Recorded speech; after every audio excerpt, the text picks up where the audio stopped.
मन को लगता था माँ बाप भी ऐसे गुजारा किया, हम भी कर लेंगे, हमारे नसीब में ये था, हम जी लेंगे। आज समाज जीवन की और खास करके नई पीढ़ी की सोच वो नहीं है, और इसलिए हमें भी नई सोच के साथ, नई शैली के साथ सामान्य मानवीय की आशा आकांक्षाओं की पूर्ति के लिए हमारे कार्य का व्याप भी बढ़ाना पड़ेगा। हमारी सीमा, सोचने की जो सीमाएं हैं उससे भी हमें आगे बढ़ना पड़ेगा, और हमारी क्षमता जितनी बढ़ेगी उतना ही देश की क्षमता बढ़ाने में हमारा योगदान भी बढ़ेगा।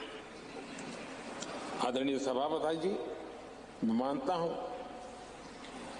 कि इस नए भवन में, ये उच्च सदन में हम अपने आचरण से, अपने व्यवहार से संसदीय शुचिता के प्रतीक के रूप में देश की विधानसभाओं को, देश की स्थानीय स्वराज की संस्थाओं को, वहां की सारी व्यवस्थाओं को प्रेरणा दे सकते हैं। और मैं समझता हूं कि ये स्थान ऐसा है कि जिसमें ये सामर्थ्य सबसे अधिक है, और इसका लाभ देश को मिलना चाहिए, देश के जनप्रतिनिधियों को मिलना चाहिए, चाहे वो ग्राम प्रधान के रूप में चुना गया हो, चाहे वो संसद में आया हो। और ये परंपरा यहां से हम कैसे आगे बढ़ाएं। आदरणीय सभापति जी, पिछले 9 वर्ष से आप सबके साथ से, सहयोग से देश की सेवा करने का हमें मौका मिला। कई बड़े निर्णय करने के अवसर आए और बड़े महत्वपूर्ण निर्णयों पर फैसले भी हुए, और कई तो फैसले ऐसे थे जो दशकों से लटके हुए थे, उन फैसलों को भी, और ऐसी बातें थी जिसको बहुत कठिन माना जाता था, मुश्किल माना जाता था, और राजनीतिक दृष्टि से तो उसको स्पर्श करना भी बहुत ही गलत माना जाता था। लेकिन सबके बावजूद भी हमने उस दिशा में कुछ हिम्मत दिखाई। राज्यसभा में हमारे पास उतनी संख्या नहीं थी, लेकिन हमें एक विश्वास था कि राज्यसभा दलगत सोच से ऊपर उठ करके देश हित में जरूर अपने फैसले लेगी। और मैं आज बड़े संतोष के साथ कह सकता हूं कि उदार सोच के परिणाम हमारे पास संख्या बल कम होने के बावजूद भी आप सभी माननीय सांसदों की मैच्योरिटी के कारण, समझ के कारण, राष्ट्रहित के प्रति अपनी जिम्मेवारी के कारण, आप सबके सहयोग से हम कई ऐसे कठिन निर्णय भी कर पाए, और राज्यसभा की गरिमा को ऊपर उठाने का काम सदस्य संख्या के बल पर नहीं, समझदारी के सामर्थ्य पर आगे बढ़ा। इससे बड़ा संतोष क्या हो सकता है। और इसलिए मैं सदन के सभी माननीय सांसदों का, जो आज वह हैं, जो इसके पहले थे, उन सबका धन्यवाद करता हूं। आदरणीय सभापति जी, लोकतंत्र में कौन शासन में आएगा, कौन नहीं आएगा, कौन कब आएगा, ये क्रम चलता रहता है, वो बहुत स्वाभाविक भी है, और वो लोकतंत्र की स्वाभाविक उसकी प्रकृति और प्रवृत्ति भी है। लेकिन जब भी विषय देश के लिए सामने आए, हम सब ने मिलकर के राजनीति से ऊपर उठ करके देश के हितों को सर्वोपरि रखते हुए कार्य करने का प्रयास किया है। आदरणीय सभापति जी, राज्यसभा एक प्रकार से राज्यों का भी प्रतिनिधित्व करती है। एक प्रकार से कोऑपरेटिव फेडरलिज्म और अब हम जब कॉम्पिटिटिव कोऑपरेटिव फेडरलिज्म पर बल दे रहे हैं, तब हम देख रहे हैं कि एक अत्यंत सहयोग के साथ अनेक ऐसे मसले रहे हैं, देश आगे बढ़ा है। कोविड का संकट बहुत बड़ा था, दुनिया ने भी परेशानी झेली, हम लोगों ने भी झेली है, लेकिन हमारे फेडरलिज्म की ताकत थी कि केंद्र और राज्यों ने मिलकर के जिससे जो बन पड़ता है बन कर करके देश की बहुत बड़े संकट से मुक्ति दिलाने का प्रयास किया। और ये हमारे कोऑपरेटिव फेडरलिज्म की ताकत को बल देता है, हमारे फेडरल स्ट्रक्चर को की एक ताकत, उसने अनेक संकटों का सामना किया है। और हमने सिर्फ संकटों के समय नहीं, उत्सव के समय भी दुनिया के सामने भारत की उस ताकत को पेश किया है जिससे दुनिया प्रभावित हुई है। भारत की विविधता, भारत के इतने राजनीतिक दल, भारत में इतने मीडिया हाउसेस, भारत के इतना रहन सहन, बोलियां, ये सारी चीजें G20 समिट में, राज्यों में जो समिट हुई, क्योंकि दिल्ली में तो बहुत देर से आए, लेकिन उसके पहले देश के 60 शहरों में 220 से ज्यादा समिट होना, और हर राज्य ने बढ़ चढ़ करके बड़े उत्साह के साथ विश्व को प्रभावित करें इस प्रकार से मेहमान नवाजी भी की, और जो डेलिब्रेशंस हुए उसने तो दुनिया को दिशा देने का सामर्थ्य दिखाया है। और ये हमारे फेडरलिज्म की ताकत है, और उसी फेडरलिज्म के कारण और उसी कोऑपरेटिव फेडरलिज्म के कारण आज हम यहाँ प्रगति कर रहे हैं। आदरणीय सभापति जी, इस नए सदन में भी, नई हमारी इस पार्लियामेंट बिल्डिंग में भी उस फेडरलिज्म का एक अंश जरूर नजर आता है, क्योंकि जब बनता था तब राज्यों से प्रार्थना की गई थी कि कई बातें ऐसी हैं जिसमें हमें राज्यों की कोई न कोई याद यहाँ चाहिए, लगना चाहिए कि ये भारत के सभी राज्यों का प्रतिनिधित्व यहाँ है। और यहाँ कई प्रकार की ऐसी कलाकृतियाँ, कई चित्र जो पूरे हमारी दीवारों की शोभा बढ़ा रहे हैं, वो राज्यों ने पसंद करके अपने यहाँ राज्य की श्रेष्ठ चीज भेजी है। यानी एक प्रकार से यहाँ के वातावरण में भी राज्य भी है, राज्यों की विविधता भी है, और फेडरलिज्म की सुगंध भी।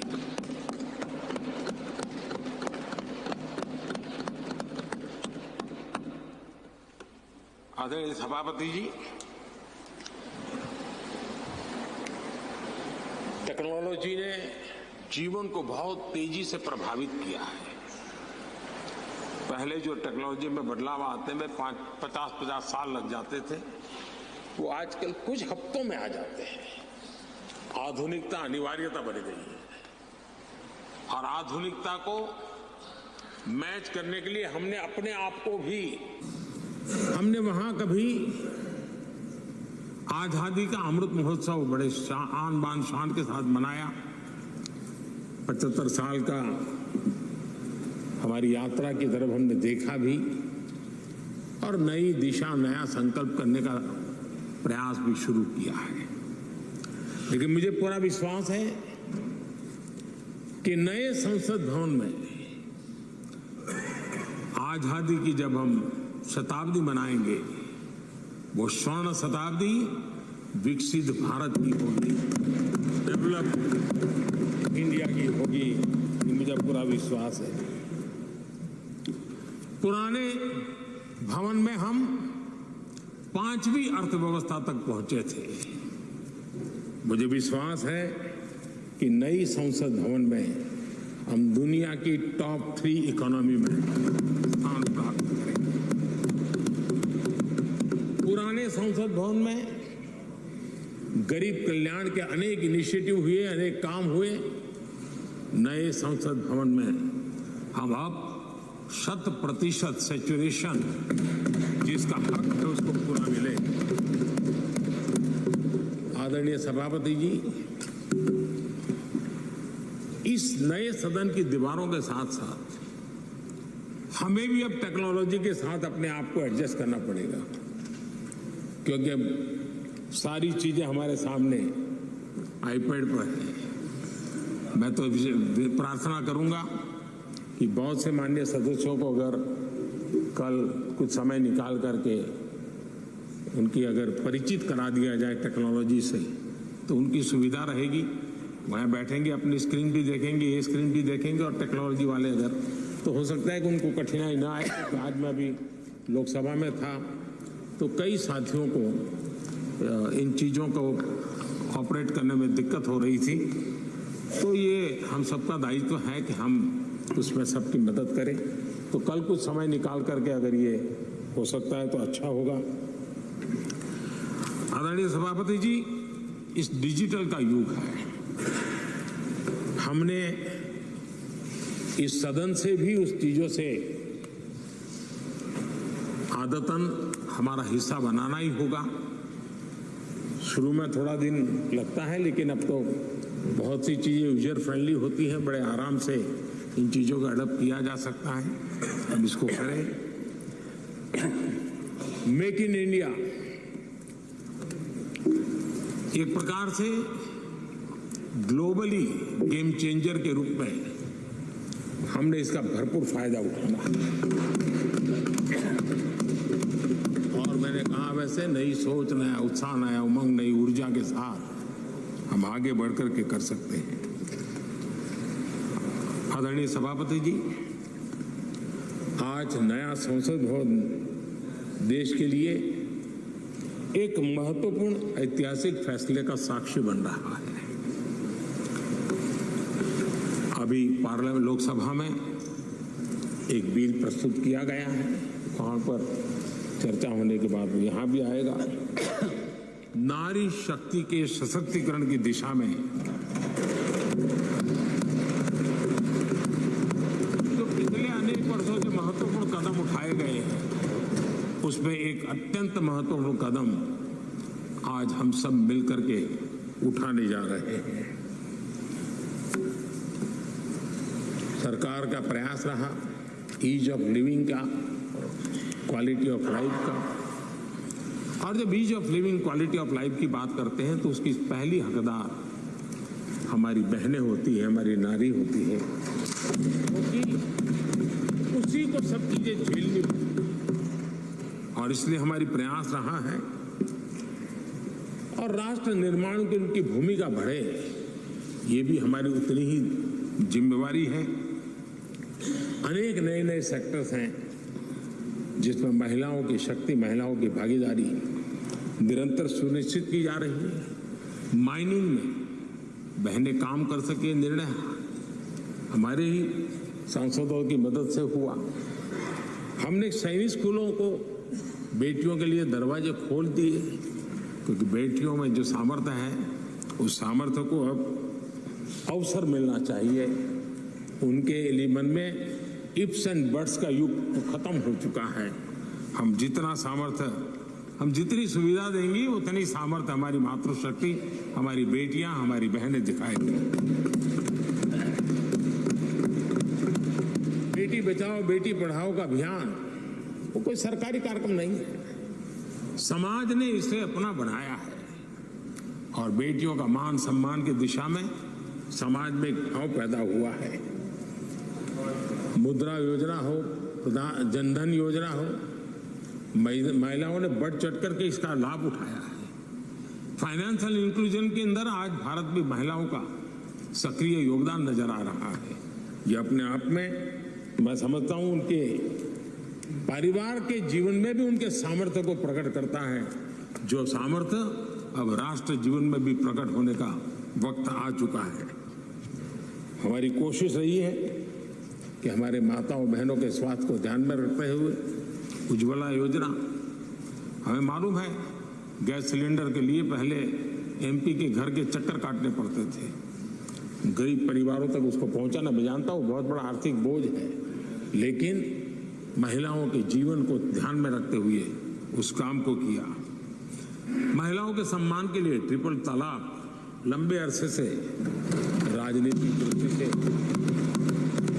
राजनीतिक लाभालाभ का शिकार हो चुका था। इतना बड़ा मानवीय निर्णय, लेकिन हम सभी माननीय सांसदों की मदद से उसको कर पाया। नारी सुरक्षा के लिए कड़े कानून बनाने का काम भी हम सब कर पाए हैं। विमेन लोगों के सम्मान के लिए ट्रिपल तलाक लंबे अरसे से राजनीतिक दृष्टि से राजनीतिक लाभालाभ का शिकार हो चुका था। इतना बड़ा मानवीय निर्णय, लेकिन हम सभी माननीय सांसदों की मदद से उसको कर पाया। नारी सुरक्षा के लिए कड़े कानून बनाने का काम भी हम सब कर पाए हैं। विमेन लेड डेवलपमेंट G20 की सबसे बड़ी चर्चा का विषय रहा और दुनिया के कई देश हैं जिनके लिए विमेन लेड डेवलपमेंट विषय थोड़ा सा नया सा अनुभव होता था, और जब उनकी चर्चा में सुर आते थे कुछ अलग सी सुर सुनने को मिलते थे। लेकिन G20 के डिक्लेरेशन में सबने मिलकर के विमेन लेड डेवलपमेंट के विषय को अब भारत से दुनिया की तरफ पहुंचा है, ये हम सब के लिए गर्व है।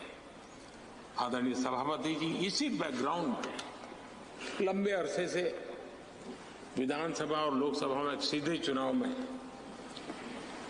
बहनों की भागीदारी सुनिश्चित करने का विषय है, और ये बहुत समय से आरक्षण की चर्चा चली थी। हर किसी ने कुछ न कुछ प्रयास किया है, लेकिन और ये 1996 से इसकी शुरुआत हुई है, और अटल जी के समय तो कई बार बिल लाए गए, लेकिन नंबर कम पड़ते थे, कुछ उग्र विरोध का भी वातावरण रहता था। एक महत्वपूर्ण काम करने में काफी असुविधा होती थी। लेकिन जब नए सदन में आए हैं, नया होने का एक उमंग भी होता है, तो मुझे विश्वास है कि ये जो लंबे अरसे से चर्चा में रहा विषय है, अब इसको हमने कानून बना करके हमारे देश की विकास यात्रा में नारी शक्ति की भागीदारी सुनिश्चित करने का काम है।